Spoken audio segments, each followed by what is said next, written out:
Hello guys, আসসালামু আলাইকুম। সবাই কেমন আছেন? আশা করি সবাই ভালো আছেন। আমিও ভালো আছি। আজকে ফাইউ কিসে চড়ে কোথায় যাচ্ছে দেখছেন? সে তার পাপার বাইকে দিয়ে সে ঘুরে বেড়াচ্ছে। ফাইয়া চলে গেছিল গ্রিডেল ক্যাফ অ্যান্ড লঞ্চে। দুটো ডিফারেন্ট ক্যাফ আছে, দুই রকম সুন্দর। ভুল করে একদম সোজা ঢুকে গেছিলাম।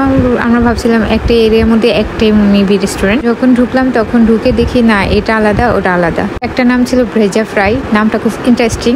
আর একটা ছিল গ্রিডেল ক্যাফ অ্যান্ড লঞ্চে।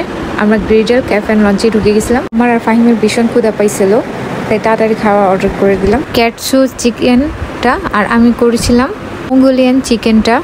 নামটা খুব ইন্টারেস্টিং, তাই আমরা ভাবছিলাম হয়তো বা অনেক ইন্টারেস্টিং টাইপের খাবার হবে। 80% ফাইভ এখানে কতটা এনজয় করছিল, কারণ ও খুব বাহিরে ঘুরতে পছন্দ করে, ও অনেক ঘোরাঘুরি পছন্দ করে। অবভিয়াসলি মামির মতো ঘোরার পাগল। এই ক্যাফটার এরিয়াটা খুব সুন্দর, তাদের পরিবেশটাও খুব সুন্দর। আড্ডা দেওয়ার জন্য ফ্যামিলি ফ্রেন্ডস কাপেলদের জন্য বেস্ট একটা জায়গা। এখানে এসে একটু চা কফি খাওয়ার বসার জন্য আছে বাহিরে। ওই যে দেখেন ফাইভকে তার পাপা পড়ছিল, GRIEE পড়াচ্ছিল। ফাইয়া অবাক হয়ে দেখতেছিল পাপা এটা কি করে। দেন একটা টেস্ট ওভার শেক অর্ডার করে দিলাম। ট্রাস্ট গাইস, এই শেকটা এত মজা ছিল, বিলিভ মি, আমি কোথাও এরকম শেক খাই। চকলেট শেক খুবই পছন্দ, কিন্তু আমি এই শেক খেয়ে স্ট্রবেরি শেকের ফ্যান হয়ে গেছি। মনে হচ্ছিল পুরোটা আইসক্রিমের ভরার। শুধু এটা আমি না, ফাহিমও খেয়ে বললো, দুজনের কাছে। দেন ওয়েট করতে করতে আমাদের খাবারও চলে আসছে। এই লেটস সি, দেখি কেমন হয় খাবারটা। ডেকোরেশনটা সিম্পলই ছিল, আহামরি তেমন কিছুই ছিল না ডেকোরেশনের মধ্যে। খেয়ে দেখি খাবারটা কেমন ছিল। ফার্স্ট আমি কাটসুটা ট্রাই করলাম। কাটসু চিকেনটা যে অনেক ভালো ছিল তাও বলবো না, খাবার খারাপও ছিল না। কাটসু চিকেনটা মানে ফ্রাই টাইপের ছিল, তো তাই শুধু মনে হচ্ছিল যে সস দিয়ে খাওয়াটা এটা বেটার লাগবে। কাটসু রেটিং আমি দিব 6 আউট অফ 10। ঠান্ডা হয়ে গেছে, ভালো ছিল, কিন্তু রাইসের সাথে এরকম শুকনা চিকেন টাইপের যে ভালো লাগে না আমার। দেন আমি ট্রাই করলাম হচ্ছে মঙ্গোলিয়ান চিকেনটা।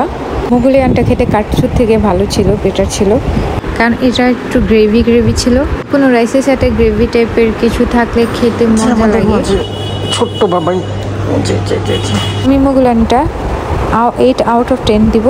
বাকি রিভিউ ফাহিমের কাছ থেকে নিয়ে আসি আমরা। না, রাইসটা আমার কাছেও মোটামুটি লাগছে, তবে কাটসু চিকেনটাকে দ্যাটস ওয়াই আমি রেটিং দিব 6 out of 10। Other hand Mongolian চিকেনে আমি রেটিং দিব 8 আউট অফ 10। চিকেনটা মজা।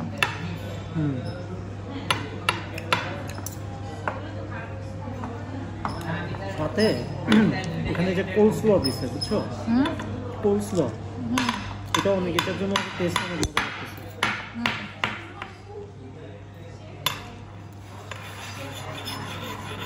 চিকেনটা না কিন্তু ইয়ের সাথে খেতে ভালো লাগতেছে না, মানে রাইসের সাথে শুধু খেতে। মাশাআল্লাহ, ফাইয়া দো ফার্স্ট টাইম চাইনিজ ট্রাই করলাম আমি পাপার সাথে। এখানে রাইসের থেকে বাকি আইটেমগুলোই মনে হয় বেশি ভালো হবে। বাকি দেখছিলাম সবাই আর কি রাইস থেকে অন্য আইটেম চুজ করছিল। তাদের ডেকোরেশনটা অ্যান্ড এনভায়রনমেন্টটা খুবই সুন্দর ছিল।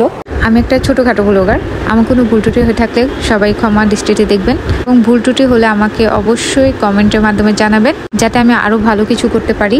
আর ভালো কিছু করার জন্য অবশ্যই আপনাদের সাপোর্ট অনেক প্রয়োজন, তাই আমাকে সাপোর্ট করবেন। আপনাদের সাপোর্ট ছাড়া আমার আগানো সম্ভব না।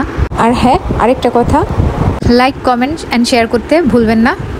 সবাই ভালো থাকবেন, সুস্থ থাকবেন। আল্লাহ হাফেজ। Mummy tata, bye bye, bye bye.